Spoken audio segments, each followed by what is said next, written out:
$230 billion हो जाने का अनुमान है। और इसी प्रकार वर्ष 2028-29 में जीएसडीपी का आंकड़ा 30,26,290 करोड़ यानी $350 बिलियन हो जाएगा। $350 बिलियन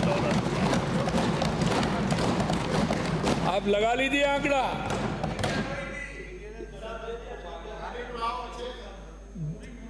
किंतु यदि हम जीएसडीपी की वर्तमान वृद्धि दर से आंकलन करें, वो भी बता रहा हूं, तो भी हमारी अर्थव्यवस्था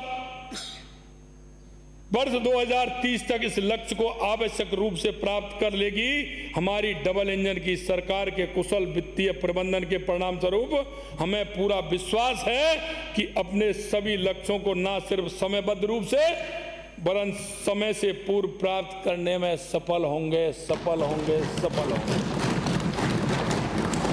माननीय अध्यक्ष महोदय, यह उल्लेखनीय है कि हमारे प्रयास से प्रदेश की जीएसडीपी में वर्ष 2025-26 गत सरकार के अंतिम वर्ष के विरोध 30% से अधिक बढ़ोतरी हो जाएगी।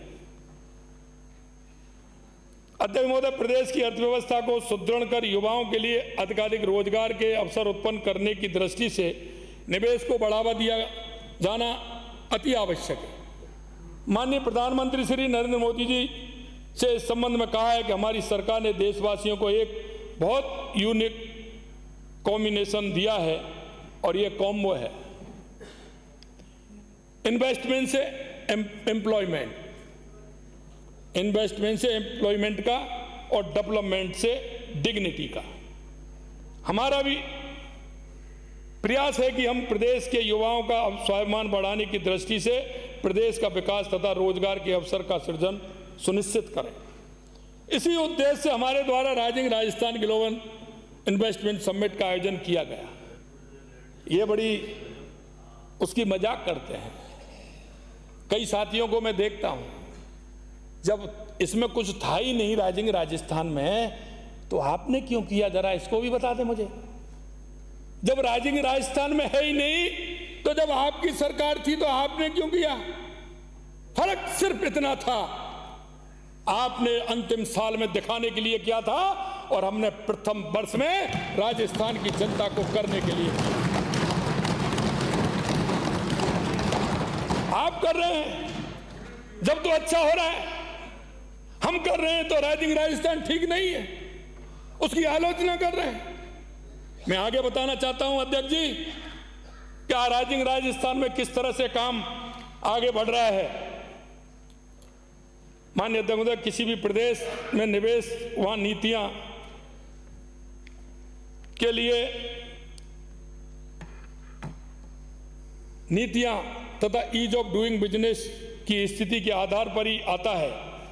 समिट के माध्यम से देश विदेश के उद्यमियों को राजस्थान की स्ट्रेंथ तथा कॉम्पिटिटिव इकोसिस्टम के संबंध में जागरूक कर निवेश करते हुए विकास में भागीदारी बनने के लिए आमंत्रित किया जा सका है।